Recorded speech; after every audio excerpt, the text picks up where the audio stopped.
Hey everyone, welcome back. If you're new here, thanks for joining me. I'm Alicia and I'm a sous chef with a sweet tooth. If you enjoy this video, please consider hitting that subscribe button down there, hitting the thumbs up. Today we're going to be doing one of my favorite breakfast pastries, a keto cheese Danish. So let's get started.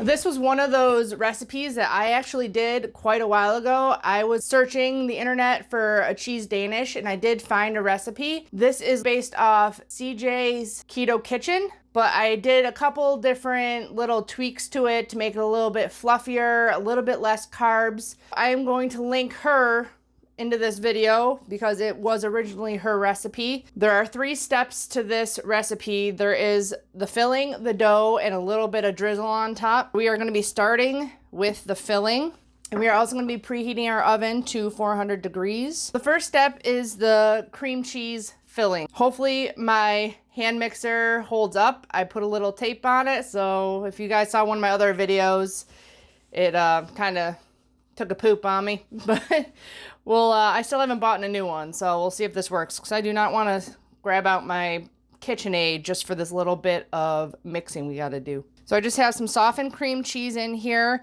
and this is one thing I changed. She used powdered sugar for everything.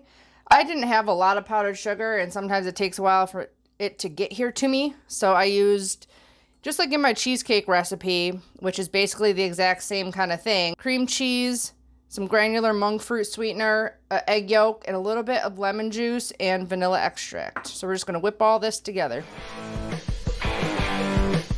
Already having problems because my tape isn't holding.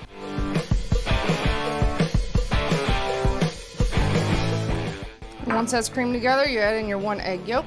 All this is room temperature too. Makes it for easier mixing.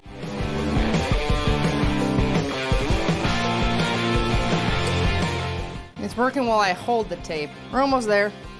One more little whip. Okay, that's it. This will hopefully remind me now to get online and order another hand mixer. We're all good there. That is our filling for our danishes. Time to get on to the dough. Now the dough is just almost kind of like a fathead dough. There's a little bit of variation in it. There's only 1.25 cups of the shredded mozzarella, but I always weigh mine out. That'll be down in the description box with my recipe. Everything's pretty much weighed out. The other difference I made, I added in a little bit of Xanthan Gum and a little bit of Psyllium Husk to add a little bit more structure to the actual pastry itself. And it cuts down on the carbs a little bit.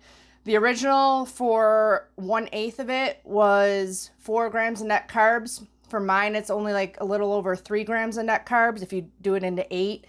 I do it into 12 because I like a little tiny dessert. I don't like a big Danish. So you're going to want to whisk all your dry ingredients together after you sifted them. The mozzarella, same. You're just going to throw it in the microwave just like a fathead dough. Get it really nice and melted.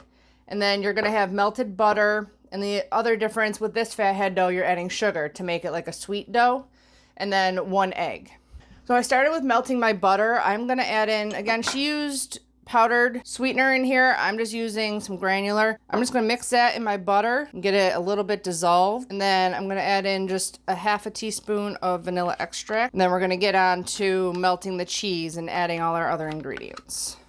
I always melt my mozzarella around half power, 30-second intervals, just 'cause I don't want this to scorch in any way. Okay, so that took only about 40 seconds total. We're gonna add in our butter, sugar, vanilla, and all our dry ingredients. And then the very last thing is going to be the egg. You got to kind of work fast with this. And I also recommend using a very sturdy bowl and a sturdy spatula because it does get tough. If it gets like this and you can't really work too much into it, I'd do another 10 seconds in the mic. So it's a little bit more pliable. Add in your 1 egg, and I would work with your hands here.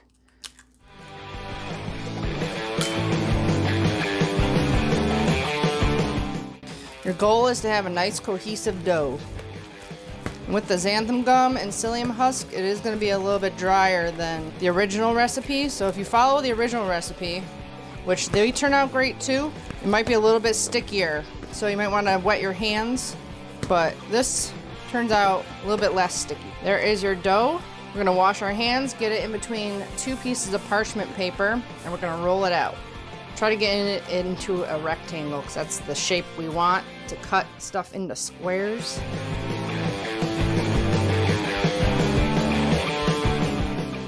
You want to make this pretty much the whole size of this paper.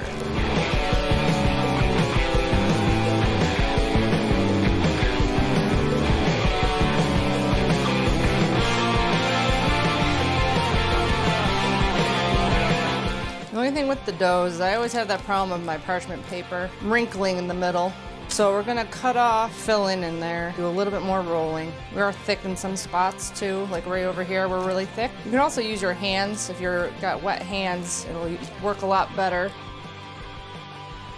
You can even just use your hands. I find like with fathead doughs, it is a lot easier because you can feel how thick it is. It's a little bit gentler to roll it out. So a lot of times when you do your pizza crust, you just pat it out on the pizza round. You don't need to roll it out.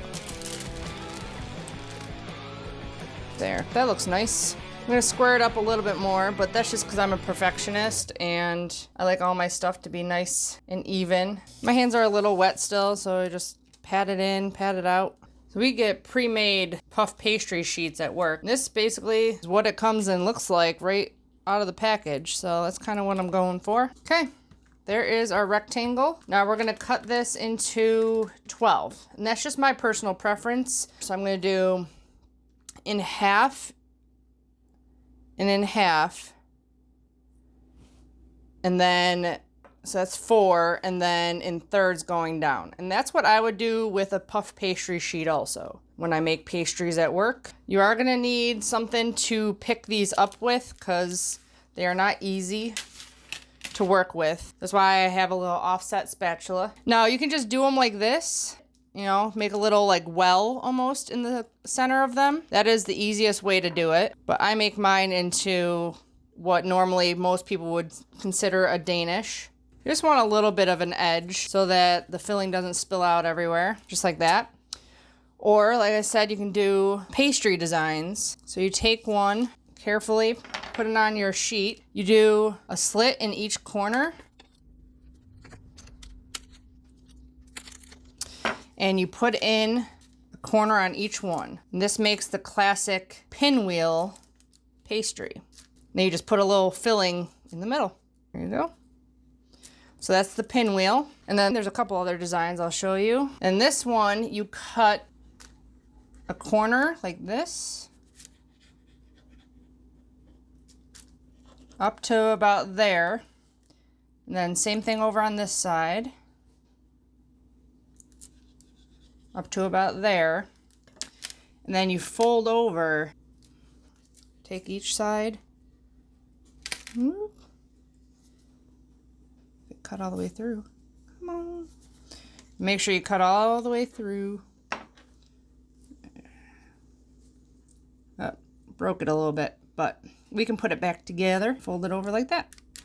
And then you put your filling right in the center there. Yes, the psyllium husk has like fiber in it, so it tends to not cut very well there. There's that one. You got that you can do where you just fold in the corners.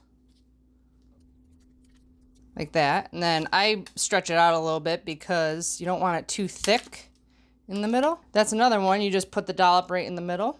Then you can also just make these into turnovers. Then you take some of your filling. You don't want a lot. Just a tiny bit in the middle. You can fold it over. There you go. These don't spread too much, so you don't need to worry about them being too close together. So those are all the different ones you can do. This is obviously the easiest. If you want to just do that, they'll taste exactly the same. They just will look a little bit different. Show you a couple of the harder ones a couple more times.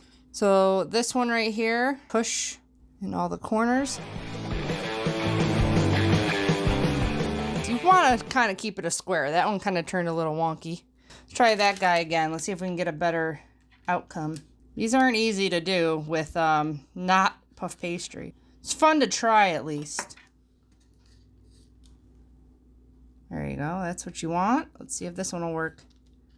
Nope. We tried. Attach those again. Make another pinwheel, and I'll get this first batch in the oven. I think my favorite one is the pinwheel, but you get less filling in the pinwheels.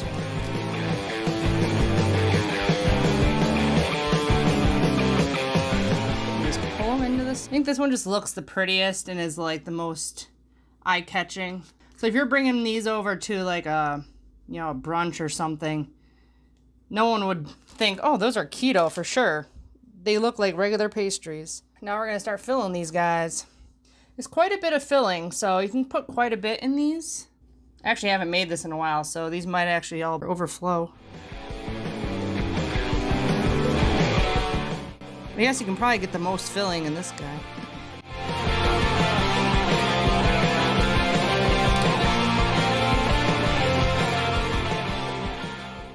So we are gonna bake these at 400 degrees for 10 to 12 minutes, and you're gonna be turning them halfway through to make sure they bake evenly. And you just wanna pull them out as soon as they're nice and golden brown. So I set my timer for 10 minutes. Now the only other part we have to do is the little bit of frosting we're gonna put on there. And for this, you do need some powdered sweetener. I use Lakanto powdered sweetener, and this is where mine differs a little bit. I think there's plenty of cream cheese in the filling. CJ's Keto Kitchen put some cream cheese in the drizzle frosting. I just did a traditional frosting. So with this icing, I'm just taking 3 tablespoons of powdered monk fruit sweetener. I'm gonna add a tiny bit of heavy cream to it until it's the consistency we want. So you just want a nice piping consistency. So I can put that into a bag and do it as a drizzle. Now normally you just put this into a Ziploc or an unused pastry bag and wait until you want to cut the tip to do your drizzling. But all my pastry bags are used, and they were used with a tip, so the hole's too big. So I put a little tip in there. I'm going to twist this up and put it into the tip. That way the frosting doesn't drizzle out before we knead it. There you go. So our pastry bag is ready to go when we are ready for it.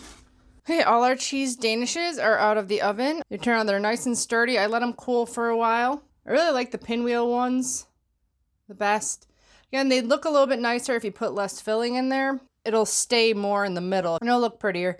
But these, I mean, they're gonna taste delicious because who doesn't want more cream cheese filling in their danishes, right? This is just a little icing on the cake. They're good just without this. You just do a little drizzle over the top. This just makes it look more like a cheese danish.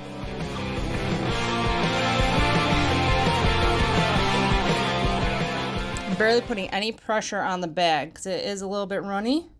So you really don't need to push too hard to make it come out. The ones that just came out, you can tell, are a little bit still warm. I'm always impatient, so probably should let these cool a little bit longer. It's time to try one of these bad boys.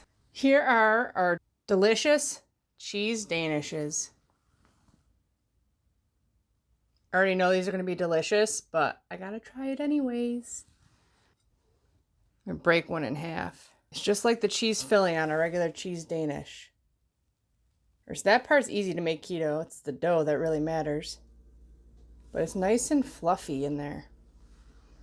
And it's like, it has like a chew to it, like you'd want for a Danish.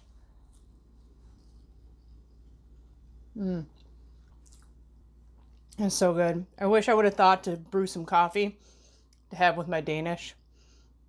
But it's good on its own too. I'm excited to have 12 of these in my house. And I still have the 8-pan dessert from last week. I might have to give some of these away to family members. So I hope you learned something from this video, some helpful tips and tricks to make your pastries look a little bit more fancy. I'll be back soon with more keto dessert recipes. Bye guys.